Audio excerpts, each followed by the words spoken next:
Dr. Paul Mason, ruminant-based agriculture can save our topsoil, and micronutrients are critical to our health. Well, we've actually got studies in Australia, so comparing from 1950 to about 1990, and they're actually measured crops grown across all nutrients, and some nutrients were down 75%.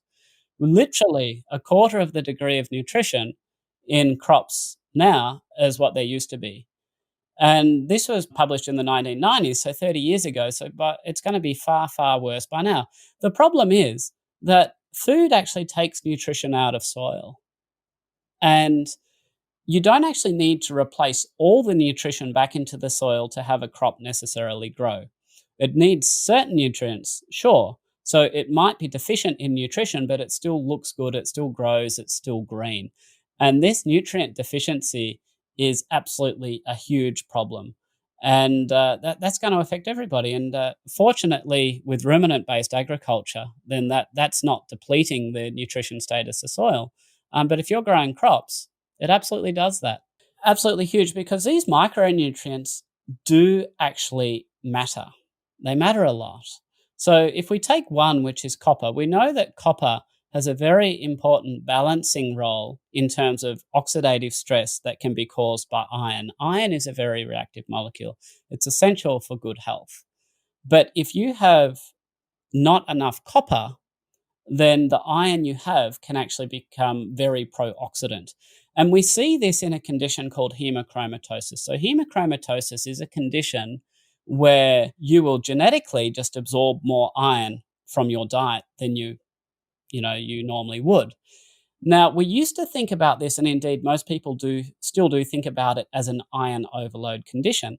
But it's not so much an iron overload condition as a nutrient imbalance, because when you're absorbing extra iron coming in through these certain transporters, they have a finite capacity. And that means that you're displacing the ability to absorb other nutrients such as zinc and copper, which share the same transporter.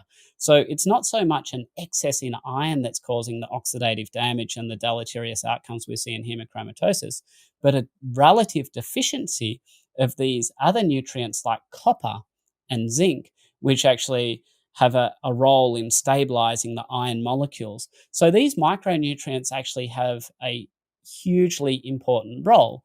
And the fact is that when we actually look at the cardiometabolic health of people with hemochromatosis, it's often far, far worse than average. We often see extremely high levels of triglycerides. Studies in Australia comparing the 1950s to 1990 across all crops grown. Some nutrients were down 75%, likely far worse by now.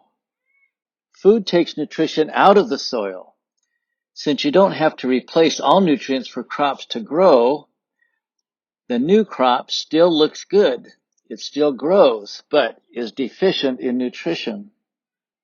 Ruminant-based agriculture does not deplete nutrients in the soil, but growing crops absolutely does. Micronutrients matter a lot. For example, copper. It plays a very important role in balancing oxidative stress caused by iron. If you don't have enough copper, your iron can become very pro-oxidant. This is called hemochromatosis. You genetically absorb more iron from your diet. Most think it's an iron overload, but it's a nutrient imbalance. When you absorb extra iron, the transporters have finite capacity, so you displace zinc and copper, since they share the same transporter. Hemochromatosis is actually caused by a relative deficiency of copper and zinc, which stabilize iron molecules. The metabolic health of those with hemochromatosis is far worse than average. They have extremely high levels of triglycerides.